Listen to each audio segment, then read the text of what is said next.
بسم اللہ الرحمن الرحیم۔ مجھے بہت سارے ایڈورٹیزمنٹ جو ہمارے ہاں چلتی ہیں ٹی وی پہ کرونا وائرس کے حوالے سے، اور اس کے بعد اس کے ساتھ مقابلہ کرنے کے لیے جو ہم نے مختلف قسم کے ایڈورٹائزمنٹ شروع کر رکھی ہیں، مجھے اس سے تھوڑا سا اختلاف ہے۔ جو آپ کی نظر کرنا چاہتا ہوں وہ اس طرح ہے کہ دیکھیں، ہم کسی ایسی قوت سے جو ہمیں نظر ہی نہیں آتی، اس کے لیے اپنے طور پر یہ جذبہ کہاں سے لے کے آئیں گے کہ ہم اس کا مقابلہ کریں گے؟ جذبہ چھوڑیے، وہ تو انسان ضرورت کے تحت اپنے لیے پیدا کر ہی لیتا ہے۔ وہ سامان کہاں سے لائیں گے جس سے ہم نے اس کا مقابلہ کرنا ہے؟ ہمیں اس کی قوت کا اندازہ ہی نہیں ہے۔ قوت کا اندازے کے ساتھ ساتھ ہمیں اس کا پتہ بھی نہیں ہے کہ وہ چیز کیا ہے، اس کی شکل کیسی ہے، اس کی ہیت کیسی ہے۔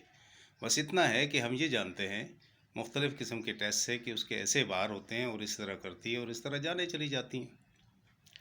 اب دیکھیے، رب کریم کی جتنی بھی آفات و بلیات اس کائنات میں آتی ہیں، ان کے لیے مقابلہ کوئی بھی نہیں کر سکا اس کائنات میں۔ اس سے پہلے کی ساری تاریخ انبیاء کی، ساری تاریخ ہم انسانوں کی، ہر ایک تہذیب کی ہمارے سامنے۔ ہم میں سے مقابلہ کرنے کی سکت کوئی نہیں رکھتا۔ اتنا عرض کر دینا چاہتا ہوں کہ بجائے اس کے کہ اس کو مقابلہ کر کے ایڈورٹائز کرنے سے بہتر ہے کہ ہم اس پروردگار سے توبہ کریں، استغفار کریں، اپنے گناہوں کی معافی طلب کریں، اور اسی رب کریم سے اس موذی مرض کے خلاف محافظت طلب کریں کہ پروردگارہ، تو ہمیں اس سے حفاظت میں رکھ۔ ہمارے ہاں کوئی طاقت نہیں ہے، کوئی قوت نہیں ہے ہم میں، نہ مقابلہ کرنے کی ہے، نہ اسے برداشت کرنے کی ہے۔